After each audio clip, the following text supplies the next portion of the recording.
The expiry of your coupon. Go to either site or course.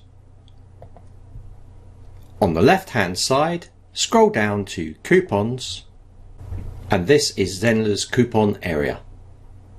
Inside of the coupon area, you have the ability to set an expiry date for your coupons.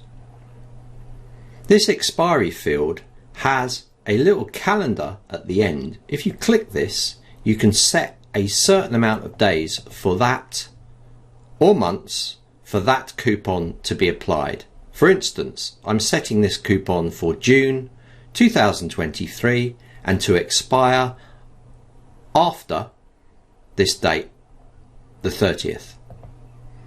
Once I've set this, after this date, the coupon will not be applied anymore, and no discount will be obtained by your front end users.